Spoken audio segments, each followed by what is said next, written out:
Sir नमस्कार। हाँ बोलिए सर। क्या नाम है जी आपका? मेरा वर्तमान जो नाम है राजेश मदनलाल भावसार। और इसके पहले मुझे रस सिद्ध योगीराज राजेश अद्वैत इस नाम से लोग जानते थे। सर आपकी क्या कहानी है? आज आप कैमरे के सामने आए हैं अपनी कहानी को लेकर के। बड़े बड़े साइंटिस्ट आपसे मिल चुके हैं, बड़े बड़े सिद्ध लोग आपसे मिल चुके हैं। लाखों की तादाद में अभी भी जो आज के जो साधु संत जिनको लोग मानते हैं, आज के जो साधु संत हैं, वो आपसे मुखातिब होने के लिए, मिलने के लिए आतुर रहते हैं। सर आपकी क्या कहानी है, क्या बताना चाहेंगे आप? मैं लोगों को ये बताना चाहता हूँ, मेरे पास जो कई प्रकार की सिद्धियाँ थी। इससे पहले मैंने एक किताब लिखी है, देह सिद्धि, स्वर्ण सिद्धि और रस सिद्धि नाम की किताब लिखी है मैंने। क्या सर आप इसको कैमरे में दिखा सकते हैं? ये मेरी किताब है, देह सिद्धि, स्वर्ण सिद्धि और रस सिद्धि नाम की जो किताब है, इसको मैंने लिखी है। और ये मेरा आखिरी में ये फ़ोटो भी है। इसको ये जगत विख्यात रस सिद्ध योगीराज राजेश अद्वैत ये नाम से लोग मुझे पहचानते थे। इसके आप ये फ़ोटो देख सकते हैं। इसके पहले मेरी किस प्रकार की दाढ़ी थी। लोग मुझे मेरे चरण स्पर्श करके, ये पंडित लोग मेरे से आज जो लेके जाते थे, वो मैं रहस्य आपके सामने खोल रहा हूँ। आप एक देख सकते हैं कि ये जो मेरे हाथ में जो चीज़ है, ये संसार की अत्यंत दुर्लभ वस्तु मानी जाती थी। इसको शास्त्रों में और पुराणों में कहा है कि मृदुहा कोटिगुणम फल प्राप्तेत स्वर्णलिंगा, स्वर्णात् कोटिगुणम फल प्राप्तेत बाणलिंगा, बाणात् कोटिगुणम फल प्राप्तेत नर्मदेश्वर लिंगा और नर्मदेश्वरात् कोटिगुणम फल प्राप्तेत पारदेश्वर लिंगा। इसके आगे ये भी कहा है कि रसात परतरम लिंग न भूतो न भविष्यति। इसका तात्पर्य ये कि सारा संसार आज जो शिवलिंग की पूजा कर रहा है, जिसको ये बताया जाता है कि मिट्टी से जो बना शिवलिंग होता है, उससे करोड़ों गुना पुण्य फल प्राप्ति सोने के शिवलिंग के पूजन से प्राप्त होती है। इस श्लोक का अर्थ बता रहा हूँ मैं आपको। और सोने से करोड़ों गुना पुण्य फल प्राप्ति, जो दूसरे ग्रह से जो उल्का आती है, उसका जो पत्थर, उस पत्थर से जो लिंग बनाया जाता है, उससे करोड़ों गुना पुण्य फल प्राप्ति होती है।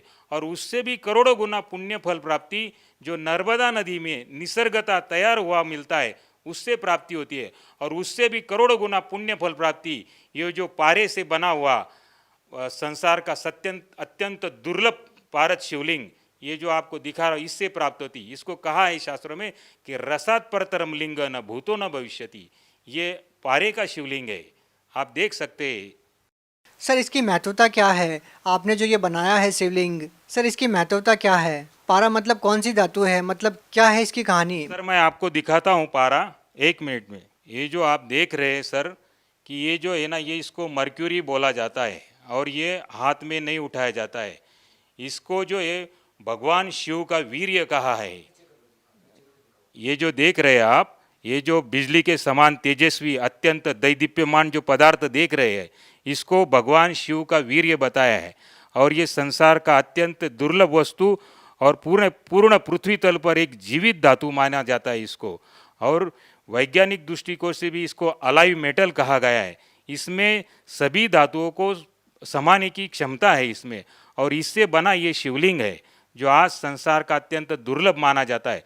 मगर जिस दिन से मैंने संत रामपाल जी महाराज की किताब पढ़ी, उसमें दिया है कि अंधश्रद्धा भक्ति खतरा ये जान, ये जो किताब पढ़ी उसमें पारस या अनेक शिवलिंग के बारे में जो बताया है, कि मैं भी इस प्रकार का पहले जानता था कि ये ब्रह्मा और माया का मिलन है, इस प्रकार मैं समझता था। यानी हम लोग पूजा किस चीज़ की कर रहे हैं और क्या चीज़ की पूजा करना चाहिए, इस प्रकार का ज्ञान संत रामपाल जी महाराज की किताब पढ़ने से मिला।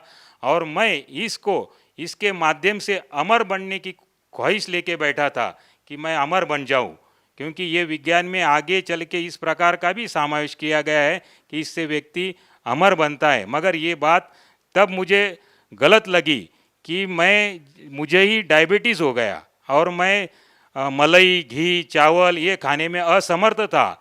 तब मुझे आहत निकली मेरे अंदर से कि हे परमात्मा, तुम जहाँ भी कहीं बैठे हो तो मेरी अंदर की आवाज़ सुनो आप। सर ये जो पदार्थ आपके पास है, सर इस पदार्थ से तो कोई भी शिवलिंग बना सकता है, इसमें बड़ी बात क्या है? नहीं सर, ये इसको जो है ना, ये आम व्यक्ति नहीं बना सकता। इस प्रकार का और भी एक मैं शिवलिंग बनाया करता था जिसको भूखा पारसमणि कहा जाता है।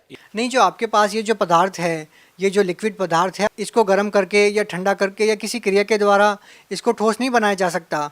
नहीं सर, ये जो है इसको 662 डिग्री पर आप हीट देंगे तो ये इवापोरेट हो जाता है, कपूर के जैसा उड़ जाता है। इसको गर्म करने से भी आप बांध नहीं सकते। संसार की ऐसी कोई चीज़ नहीं है। रावण के संहिता में बताया गया है कि ये तंत्र की आखिरी क्रिया मानी जाती है। भारत को जड़ी बूटियों के माध्यम से और तंत्र के माध्यम से बांध देना और इसको ये सुवर्ण खाने में सक्षम है ऐसे बना देना। सर, आपने कहा कि ये स्वर्ण खाने में सक्षम है। सर, इस बात का क्या मतलब निकाले? ये जो इस प्रकार का जो लिंग बनता है तो इसको आप स्वर्ण अगर ये इसको टच करते हैं तो ये स्वर्ण अपने आप में खा जाता है। इस प्रकार का भी एक शिवलिंग बनता है और ये जो शिवलिंग है इसको आप अगर स्वर्ण स्पर्श करेंगे तो ये अपने आप में व्हाइट बना देता है। सोने को अगर इसे टच करेंगे तो व्हाइट बन जाएगा। हाँ जी सर, कौन विश्वास करेगा सर इस बात पे? आप देख सकते हैं, लाइए आप कोई चीज़ है तो। सर, इससे पहले हम आपसे ये जानना चाहेंगे, ये जो सोना आपके हाथ में है ये वाइट हो जाएगा, मतलब ये सोना नहीं रहेगा? हाँ जी, हाँ जी। इसके घिसने से सोना नहीं रहेगा ये? नहीं, इसके अंदर जो गुण है ये गुण इस अपने गुण ये दूसरे में उतार देता है और इसको भी वाइट कर देता है सोने को। आप देख सकते हैं कि मैं इसको स्पर्श करा रहा हूँ और आप देख सकते हैं इसको कि ये देखो, ये देखिए आपके सामने ही मैं बता रहा हूँ। आप दूसरा कोई भी पेंट इसको लगा सकते हैं, ये सोने को नहीं पकड़ता है क्योंकि सोना जो चीज़ है वो अपने आप में अलग होता है। इसका मतलब तो ये हुआ कि जैसे पारस पत्थर होता है जो लोहे को सोना बना देता है, तो इसने सोने को लोहा बना दिया एक किस्म से। नहीं, ये नहीं कह सकते हम, मगर कि जो दूसरा आता है इसमें से जो ये सोने को खाता है, भूखा पारसमणि, बुभुक्षित पारस कहते हैं इसको, तो ये सुवर्ण खा जाता है और ये इसकी जो क्षमता है वो कितना पचा जाएगा अपने में सोना, इसका कोई अंदाज़ा नहीं रहता है। आपका कहने का मतलब है कि आप में इतनी सारी सिद्धियां हैं या आप इतनी विद्याओं को जानते हैं कि आप वो भी चीज़ बना सकते हैं जो लोहे को सोना बना सकती है या फिर सोने को खा सकती है, वो आपने बना ही दिया। हाँ जी, मैं कुंभ मेले में भी जो है मेरे पास गाड़ी भर भर के ये जो नागा साधु वगैरह सब लोग आते थे और मैं ये पारे के माध्यम से चांदी बनाने का प्रोग्राम दिखाया करता था कि ये सारी चीज़ रखी हुई है और इनसे आप ये चीज़ इसमें डालेंगे तो इस प्रकार का सोना चांदी ये मैं बना के खुद लाभ देता था लोगों को। मगर जिस दिन मुझे ये समझ में आ गई कि ये जो ज्ञान जो है ये अधूरा है, संत रामपाल जी महाराज जी का मैंने सत्संग देखा टीवी पे और उसमें वो बता रहे थे, उंगली घुमा के ऐसे बता रहे थे कि ये ब्रह्मा विष्णु महेश भी नाशवान है और इनकी भी जन्म मृत्यु होती है। तो मुझे मेरी पैर के नीचे की ज़मीन खिसक गई कि ये जिसको मैं अमरता का अपने खुद अमर होने के लिए मैं इनकी पूजा लेके बैठा था और इनसे मिलने वाले लाभ को तो क्षणिक लाभ बोला है। तो ये शब्द मैं सुनकर बहुत ही परेशान हो गया मैं कि ये बात कुछ बिगड़ रही है, ये मेरे समझ में आ गया। और तब मैंने वो ध्यान से सब सत्संग सुना और सत्संग में उन्होंने बताया कि भगवती पुराण पाठ नंबर 123 पे उन्होंने बताया कि ये ब्रह्मा विष्णु महेश इनकी भी जन्म मृत्यु होती है। सर, आपने अपने आप को विश्वविख्यात बताया, तो हम आपसे जानना चाहेंगे, तो आप कहाँ से विश्वविख्यात हो गए? ऐसे कौन से लोग आपको मिले जिस आधार पे आप ये कह रहे हैं कि मैं विश्वविख्यात था? किन किन लोगों से मुलाकात हुई आपकी इस दौरान जब से आपने ये विद्याएं सीखी है, इतने बड़े बड़े कारनामे आपने करने सीखे हैं? सर 1996 में वर्ल्ड पीस कॉन्फ्रेंस हुआ था, उसमें मैंने कई साइंटिस्टों के साथ डिस्कशन किया और उसमें अमेरिका के डॉक्टर ईसीजी सुदर्शन जिन्होंने कई आइंस्टाइन की सिद्धि फ्लॉप कर दी है। सर, बोलने को तो कुछ भी बोल सकते हैं, इस बात का प्रमाण है आपके पास? जी हाँ, मेरे पास फोटोग्राफ्स है, आप देख सकते हैं। ये देखिए, ये वर्ल्ड पीस कॉन्फ्रेंस 96, इसमें ये इन कौन है सर ये? डॉक्टर ईसीजी सुदर्शन जिन्होंने कई आइंस्टाइन की थ्योरी फ्लॉप कर दी है और इनको भी मैंने डिस्कशन बताया था और ये भी शुरू में नहीं मान रहे थे कि इस प्रकार का कोई होता है चीज़। तो जब इनको प्रमाणों के साथ मैंने ये सब चीज़ें बताई तो उन्होंने भी ये लोहा मान लिया कि सचमुच ये जो आप बता रहे ये सही ज्ञान है। इसके अलावा किन लोगों से आपकी मुलाकात हुई जिसके आधार पर हम ये मान सकें कि वास्तव में आप एक ऐसे महत्वपूर्ण व्यक्ति हैं जिस व्यक्ति पर विश्व के विख्यात लोगों ने भरोसा किया या आपसे मुलाकात करने के लिए वो लोग आतुर रहे कि आपने एक ऐसी बड़ी खोज की है या फिर जड़ी बूटियों के माध्यम से आपने एक ऐसा यंत्र बनाया है जिसको लोग सपने में भी नहीं सोच सकते कि ऐसा हो सकता है। सर, जैसे आप देख रही है हाई कमिश्नर ऑफ टांजानिया, इस प्रकार के कई जो दलाई लामा वगैरह इन सब लोग, दलाई लामा से भी आपकी मुलाकात हुई है? हाँ जी, वर्ल्ड कॉन्फ्रेंस में आए थे, उन लोगों से भी डिस्कशन हुआ मेरा। और जो ये किताब में बता रहा था उनको कि इस जो ज्ञान के ऊपर चर्चा कर रहा था, जैसे वो लोग नाथ संप्रदाय को सिद्ध मानते थे और उसमें क्या लिखी बात है वो उनको समझ में नहीं आती थी। उनको मैंने कहा कि मेरे पास ऐसा ऐसा ज्ञान मैं हिमालय में रह के सीख के आया हूँ, मैं 8 साल मैंने हिमालय में रहा हूँ और कई प्रकार का ज्ञान हस्तगत किया है, मगर उनको ये भरोसा नहीं होता था कि हमने पहले ही ज्ञानेश्वरी पढ़ रखी है, पीएचडी कर रखी है, आप क्या नया बताएंगे। तो मैंने उनको एक श्लोक बोला, तोरस मोरस गंधक पारा, जिन वीचे दीजे नाम सहारा, नाग मार नागिन को दे, गोरख कहे खप्पर भरी कंचन ले। इस दोहे का आप ट्रांसलेट करके बताइए तो मैं आपको मान लूँगा कि आपने पीएचडी की है। तो उनको वो बता नहीं सके, क्योंकि ये जो पूरी रासायनिक क्रिया है और केमिकली क्रिया है कि इसके माध्यम से, पारे के माध्यम से सोना बनाया जा सकता है। शॉर्टकट में इसके सारे रहस्यों को जब मैंने खोला तब उनकी बात समझ में आई, क्योंकि आखिरी में स्पष्ट रूप से कहा है कि गोरख कहे खप्पर भरी कंचन लीजिए। कंचन में स्वर्ण, जो मटके का आधा भाग होता है उसको खप्पर बोलते हैं। ओ, इस प्रकार का खप्पर भर के आप कंचन स्वर्ण बना सकते हैं, इस प्रकार की विधि उसमें छिपी थी। मगर इतना होने के बावजूद, ये सब होने के बावजूद भी मैं आपको बता रहा हूँ, समाज को बता रहा हूँ कि इस प्रकार के जो हम लोग शिवलिंग के ऊपर आश्रित हो गए, तो ये अपने आप में ये यूजलेस और इसका कोई मूल्य नहीं है अपने जीवन में, ये आप समझ लीजिए। क्योंकि इससे क्षणिक लाभ प्राप्त होता है, लाभ तो होता है मगर क्षणिक लाभ प्राप्त होता है। और इसकी इतना, जितने ये स्वामी है उतने मनुष्य की एक श्वास की कीमत संत रामपाल जी महाराज ने बताई है कि मानुष जन्म दुर्लभ है, ये मिले न बारंबार, जैसे तरुवर से पत्ता टूट गिरे बहुर न लगता डार। जब ये अपनी कीमत मुझे समझ में आ गई तो मैंने इस यूजलेस इन सब चीज़ों को मैंने छोड़ दिया। आज भी मेरे से लोग संपर्क करते हैं और जब मैं इनके बारे में चर्चा करता हूं तो लोगों की इच्छा होती है सीखने के लिए। मगर मैं सर, जिस चीज़ को आप ये कह रहे हैं कि ये इतना मूल्यवान वस्तु नहीं है जितना संत रामपाल जी महाराज जी ने मूल्यवान वस्तु आपको दी है, लेकिन एक समय था जब शिक्षा मंत्री आपके साथ खड़े होकर के फ़ोटो खिंचवा रहे हैं और आपको विश्वविख्यात मानते हुए आपकी जो साधना है, जो आपने सिद्धियों के द्वारा या जो आपने योग क्रियाओं के माध्यम से जो ये वस्तु आपने बनाई है, उसका महत्व समझते हुए वो शिक्षा मंत्री आपके साथ फ़ोटो खिंचवा रहे हैं, तो कहीं ना कहीं हम ये तो नहीं कह सकते कि ये अंधविश्वास है। जरूर आपने ऐसे किसी चीज़ की खोज की है जो अपने आप में एक महत्वपूर्ण है, लेकिन आज आप ये कह रहे हैं कि इससे भी महत्वपूर्ण चीज़ वो है जो संत रामपाल जी महाराज जी ने आपको दी है। तो क्या आप दर्शकों को ये भी दिखाना चाहेंगे कि शिक्षा मंत्री जी आपके साथ फ़ोटो खिंचवा रहे हैं और उस मुलाकात के क्या मायने निकलते हैं? सर, ये कौन है? ये जी सर अमरीश पटेल जी है, ये शिक्षा मंत्री है। और इस प्रकार का जो ज्ञान समेटे हुए मेरे पास कई लोग जो आते थे। सर देखिए, ये तो शिक्षा मंत्री है, लोगों तक शिक्षा पहुंचाने का कार्यभार इनके ऊपर है, ये भी आपके साथ खड़े हैं, तो कहीं ना कहीं ये तो मान सकते हैं हम कि ये अंधविश्वास तो है नहीं, ना ही हम ये कह सकते हैं कि ये आम समाज के लिए यूजलेस चीज़ है। तो इनके साथ जब आपकी बातचीत होती है तो क्या बातचीत होती है आपकी इनसे, और आप इनको भी क्या संदेश देना चाहेंगे? ये भी अपने आप में ये माने बैठे थे कि ये जो चीज़ है यही लास्ट स्टेज है किसी भी वस्तु को एक ऐसे मुकाम पर पहुंचने के लिए जिससे लोगों को प्रभावित किया जा सके। सर, मुझे परमात्मा चाहिए था और इन सब चीज़ों से परमात्मा प्राप्त नहीं हो सकता है, ये मेरे ध्यान में बात आ गई।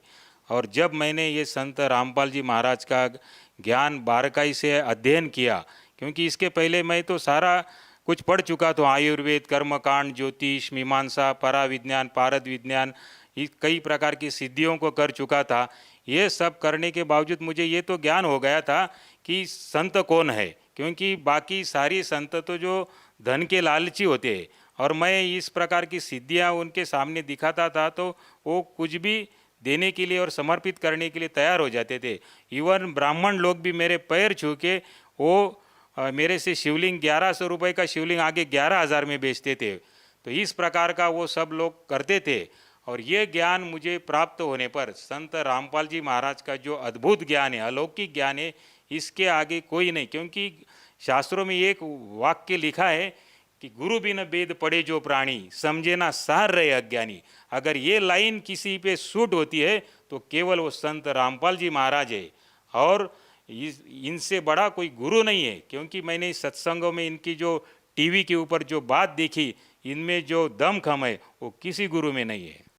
सर, हम आपसे ये प्रश्न भी नहीं पूछ सकते कि संत रामपाल जी महाराज जी से नाम दीक्षा लेने के बाद आपको लाभ क्या मिले, क्योंकि जिन लाभों को लेकर के हम धर्मगुरुओं के पास जाते हैं, कहने का मतलब है कि धन प्राप्ति के लिए तो आप लोहे को सोना बना सकते हैं, सोने को लोहा बना सकते हैं, यहाँ तक कि आप सोने को भस्म कर सकते हैं। इतनी सारी चीज़ें आपके पास है, इतनी सारी विद्याओं को आप जानते हैं, तो हम ये तो नहीं कह सकते कि किसी लोभ में या धन प्राप्ति के लिए आप संत रामपाल जी महाराज जी से जुड़े हैं।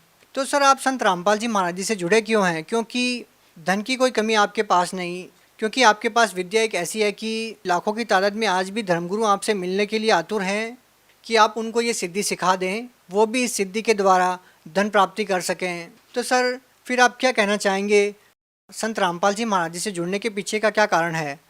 संत रामपाल जी महाराज का जब मैंने बारकाई से अध्ययन किया तो ये पूरे शास्त्रों के अनुसार सब चीज़ बताते हैं, जो हमें पहले समझ में नहीं आती थी। क्यों इन्होंने वो बारकाई से सब बताया है कि गीता अध्याय 7 उसमें 12 से 15 में बताया उन्होंने कि रजोगुण ब्रह्मा जी, सतुगुण विष्णु जी, तमोगुण शिव जी, इनसे मिलने वाले क्षणिक लाभ के ऊपर जो मनुष्य प्राणी इन पे आश्रित है वो मूढ़ है, वो मूर्ख है, वो मनुष्यों में नीच है, और वो राक्षस तत्व का जान। इस प्रकार की जो इस गालियाँ ही समझो, ये मेरे को अपने आप में बहुत लग गई। और जिसको ये लग जाती है तो वो अपने आप में ये बदल जाता है। तो ये सचमुच मैंने ये सब देखा और मुझे सच में दिखाई दिया कि हम भी पूजन किसका करते हैं, एक योनि और लिंग का, ये कोई बात है? तो ये यूजलेस और बकवास मानी जाती है ये। सर, हम वर्तमान की स्थितियों को देखते हैं तो लाखों की तादाद में लोग कावड़ को लेकर आते हैं और करोड़ों की तादाद में शिव भक्ति की जाती है, भारत देश में ही नहीं पूरे वर्ल्ड में। और वो लोग जब कावड़ लेकर आते हैं, गंगा जल लेकर आते हैं और शिवलिंग पर चढ़ाते हैं, लेकिन आप ये कह रहे हैं कि एक ऐसी पवित्र वस्तु से आपने शिव के वीर्य से एक ऐसी वस्तु का निर्माण किया जिसको आपने बताया कि रावण क्रिया योग में उसको सबसे श्रेष्ठ माना गया है, और आप उसको भी ये कह रहे हैं कि ये यूजलेस है। तो आप उन शिव भक्तों को क्या संदेश देना चाहेंगे इसके बारे में? मैं शिव भक्तों को ये बता रहा हूँ कि इसमें ये भी कहा है, लिंग सहस्र से यत् फलम सम्य गर्जनात् तत्फलम कोटि गुणितम रसलिंगार्चनात् भवेत् ब्रह्म हत्या सहस्राणी च गो हत्या शतानी च तत्क्षण द्विलयांति रसलिंगस्य समर्पित। मतलब इससे महान शिवलिंग पूरे संसार में नहीं कोना। आगे तो ये बताया इसका पुण्य लाभ होता है, इससे श्रेष्ठ माना जाता है। और ये शिवलिंग प्राप्त करके, ये विद्या मैं प्राप्त करके भी मैं आप लोगों को बता रहा हूँ कि ये जो ज्ञान है इससे ज़्यादा मनुष्य की एक श्वास की कीमत है। कि कहता हूँ कहीं जात हूँ, कहूँ बजा कर ढोल, श्वास जो खाली जात है ये 3 लोक का मोल। और ये ब्रह्मा विष्णु महेश भी ये 3 लोक के अधिपति है, स्वर्ग पृथ्वी और पाताल के अधिपति है। आप समझो आप किस चीज़ की पूजन कर रहे। हे मानव जगत, आप जागो कि ये संत रामपाल जी महाराज जो दिखने में सामान्य से दिखते, ये कोई साधारण व्यक्तित्व नहीं है, ये आए हुए परमात्मा ही है। आप इनको परखो, इनके ज्ञान को समझो। और ऐसी किसी में हिम्मत नहीं है कि जो कहते त्रिदेव की भक्ति उनकी कभी ना होए मुक्ति, ये बताने वाले संत रामपाल जी महाराज ही है। सर, एक समय था जब आप घर से निकले तो आपकी इच्छा ये थी कि किसी भी तरह से अमर हुआ जाए, कि एक ऐसी विद्या प्राप्त की जाए, एक ऐसी भक्ति प्राप्त की जाए जिससे मैं अमर हो जाऊं, कभी भी ना मरूं। लेकिन आपके साथ समस्या ये आ जाती है कि आपको डायबिटीज़ हो जाती है और आपको बहुत सारे परहेज़ करने पड़ते हैं, कि आपको वो खाना भी नहीं खाया जाता जो आप खाना चाहते हैं। तो हम आपसे ये जानना चाहेंगे कि एक ऐसे इतने बड़े सिद्ध पुरुष की वो अपनी बीमारी अपनी क्रियाओं से तो ठीक नहीं कर पा रहा था, क्या संत रामपाल जी महाराज जी की शरण में जाने के बाद वो समस्या आपकी ठीक हुई? हाँ जी, जैसे ही मैंने संत रामपाल जी महाराज जी से दीक्षा ली तो मुझे अपने आप में समझ में आया कि मेरे शरीर में कोई परिवर्तन हो रहा है। और इस प्रकार का परिवर्तन हुआ तो धीरे धीरे ये सब चीज़, मैं पहले मलाई खाता नहीं था और चावल नहीं खाता था और दूध भी पीने से मुझे डर लगता था। तो ये जैसे ही मैंने दीक्षा ली तो मेरे अंदर एक प्रचंड परिवर्तन होते गया और आज मैं सभी तरह की चीज़ें खा सकता हूँ, पी सकता हूँ और यही मेरे लिए बहुत ही आनंद की बात है कि मेरा स्वास्थ्य लाभ हो गया, मैं सुदृढ़ हूँ और किसी प्रकार की आज बीमारी नहीं है मुझे, क्योंकि तन का सुख ये सबसे बड़ा सुख है। तो ये चीज़ का भी ज्ञान संत रामपाल जी महाराज ने ही बताया है। तन दर सुखिया कोई न देखा, जो देखा सो दुखिया हो।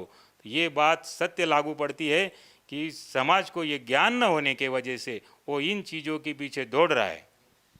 सर देखिए, हिंदुस्तानी नहीं दुनिया की आधी आबादी चमत्कार के ऊपर आश्रित रहती है और चमत्कार दिखाने वाले पुरुष को वो भगवान मानने लग जाती है। जो आप सहज में ही लाखों लोगों का प्रतिनिधित्व कर सकते थे, आप लाखों लोगों को भ्रमित कर सकते थे यदि आप चाहते तो। जैसे कि हम उदाहरण ले तो लाखों की तादाद में अभी भी छोटे छोटे जो धर्मगुरु हैं वो लाखों लोगों को भ्रमित किए हुए हैं। ऐसे ही हम एक उदाहरण देखते हैं तो एक साईं बाबा नाम से महाराष्ट्र में एक संत हुए हैं जो करोड़ों लोगों को अपना शिष्य मानते हैं और करोड़ों लोग अपना उनको एक इष्ट देव के रूप में देखा है और सचिन तेंदुलकर, लता मंगेशकर जैसे लोग उनके शिष्य रहे हैं। ऐसे ही चमत्कारिक विधियों के द्वारा उन्होंने लाखों लोगों का प्रतिनिधित्व किया है। तो सर हम आपसे जानना चाहते हैं कि आप उन लोगों के लिए एक माकूल जवाब है जो उन बाबाओं को अपना इष्ट देव मानते हैं और उन बाबाओं के ऊपर आश्रित हो जाते हैं। आप उन लोगों को क्या कहना चाहेंगे जो केवल चमत्कार को ही नमस्कार करते हैं? जो कि आपने चमत्कार को नमस्कार नहीं, आपने भक्ति को तवज्जो दी है और आपने संत रामपाल जी महाराज जी को अपना गुरु बनाया है। सर, संत रामपाल जी महाराज में जो बात है वो आज तक किसी धर्मगुरु ने ये बात दिखाई नहीं, क्योंकि उन्होंने जो भी बात बताई है पूरा भगवत गीता के अनुसार, वेद शास्त्रों के अनुसार, उसमें उन्होंने ये बताया कि कबीर देव ये भगवान है, ये सोम प्रभु है, अमर परमात्मा है। और जब ये बात भी मुझे लग गई, क्योंकि ब्रह्मा विष्णु महेश तो नाशवान है और ये अमर परमात्मा तो ये है, तो जब से मैंने ये बात सुनी, क्योंकि मेरे अंदर वो जिज्ञासा ही थी कि अमर बनने की जिज्ञासा, तो ये जिज्ञासा से लेकर मैं उन बातों की खोज करता गया और जो संत रामपाल जी महाराज ने जो बातें बताई है तो वो 100%, 1001% सत्य बात है और इससे बड़ी कोई बात नहीं दिखती मुझे। सर इसमें कोई संदेह नहीं है कि आपके अनुभव को सुनकर के लाखों की तादाद में लोग प्रभावित होंगे, लेकिन साथ में ही उनके जहन में सवाल ये भी आएगा कि जिस संत से आप जुड़े हैं वो अभी जेल में है, तो वो कैसे वो उस संत से नाम दीक्षा ले सकते हैं जो जेल में है? वो कैसे उन लोगों के जो कष्ट हैं, उनके जो दुख हैं वो दूर कर पाएंगे?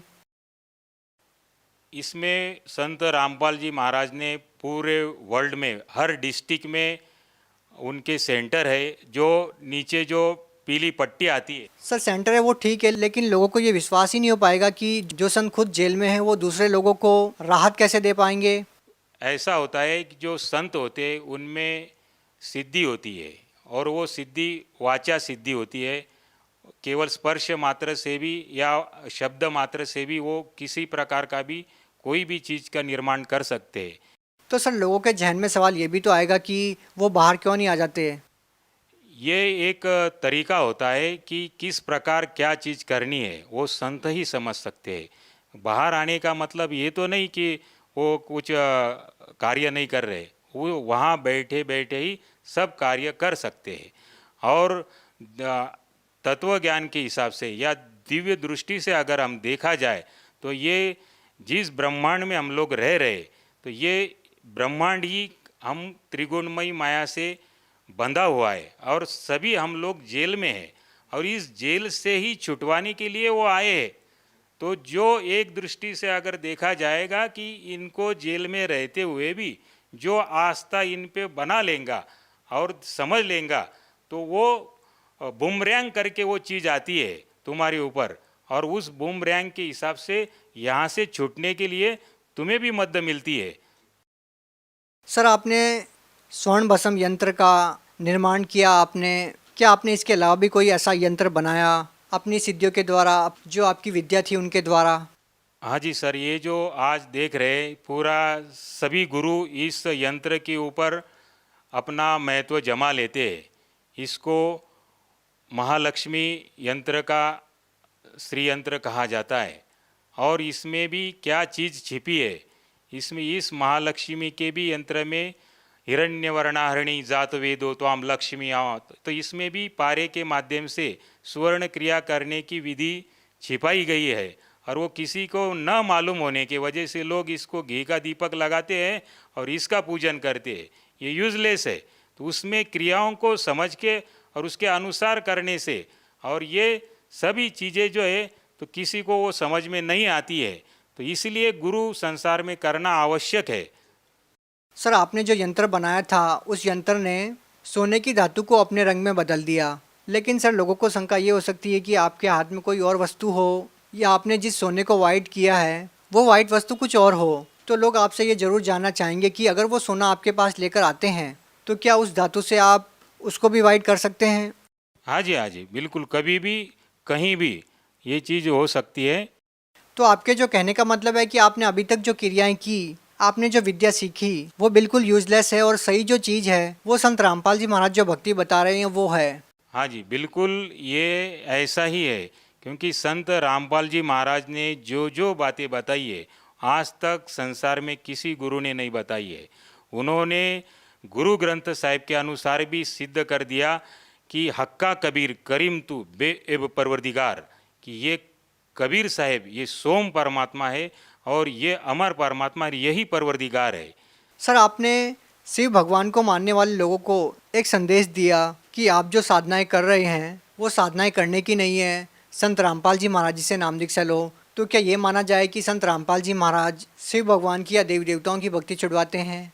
नहीं, संत रामपाल जी महाराज तो ये बताते हैं कि जैसे तहसीलदार साहेब है, कलेक्टर साहेब है, मंत्री साहेब है, मुख्यमंत्री साहेब है, प्रधानमंत्री साहेब है और राष्ट्रपति साहेब है, तो ये भी अपने स्तर के साहेब है। साहेब यानी स्वामी, प्रभु है ये। और तहसीलदार को अगर हम राष्ट्रपति कहेंगे तो ये बात गलत हो जाती है। वो इतना ही समझा रहे कि तुम तहसीलदार को तहसीलदार ही साहब बोलो। तो ये जो है ये अपने स्तर के प्रभु है, तीन लोक के अधिपति, तीन लोक के भगवान है। सर संत रामपाल जी महाराज जो है देवी देवताओं की भक्ति छुड़वाते नहीं है, तो ये तो उन देवी देवताओं के मंत्र प्रदान करते हैं जिससे ये देवी देवता भी किस प्रकार लाभ पहुंचा सकते हैं। लेकिन सर लोग मंत्र तो कर रहे हैं ना, ओम नमः शिवाय वगैरह, भक्ति तो कर ही रहे हैं। तो ये जो है ये मंत्र शास्त्र प्रमाणित नहीं है। संत रामपाल जी महाराज भगवत गीता खोल के बताते हैं कि उसमें तो केवल बताया मुझ माम ब्रह्म का केवल ओम एकाक्षरीति मंत्रम, उसमें बताया है कि वो बताते हैं कि संत रामपाल जी महाराज बताते हैं कि ओम मंत्र इसमें बताया, फिर ओम नमः शिवाय कहाँ बताया है। तो आपके कहने का मतलब ये है कि संत रामपाल जी महाराज जी देवी देवताओं के जो मंत्र बताते हैं वो शास्त्रों के अनुसार है और उन्हीं मंत्रों को करने से देवी देवता लाभ दे सकते हैं। जी हाँ, बिल्कुल, संत रामपाल जी महाराज जो बता रहे उन्हीं के अनुसार भक्ति करने से ही लाभ होगा। अंत में सर आप भगत समाज को क्या संदेश देना चाहेंगे?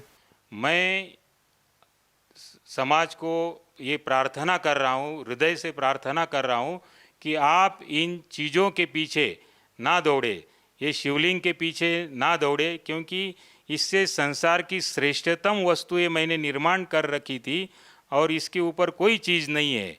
और इसके बावजूद मैं आपको बता रहा हूँ कि इतनी कीमत, उससे ज़्यादा कीमत तो मनुष्य के एक श्वास की है। और ये फिजूल में इन चीज़ों के पीछे दौड़ने से अपना अमर शरीर प्राप्त करने के लिए, मोक्ष प्राप्त करने के लिए अगर कोई चीज़ करना चाहते हैं तो केवल संत रामपाल जी महाराज जिनका आप सत्संग देखो, रोज़ साधना टीवी पे 7:30 बजे आता है, आप ये सत्संग को रोज़ देखो और नीचे जो पीली पट्टी आती है उसके ऊपर नंबर डायल करके आप वहाँ पे संदेशा भेजो। आपको कोई किताब चाहिए या नामदान लेना है तो सभी चीज़ें का डायरेक्शन आपको वहाँ से प्राप्त हो जाएगा। जी धन्यवाद।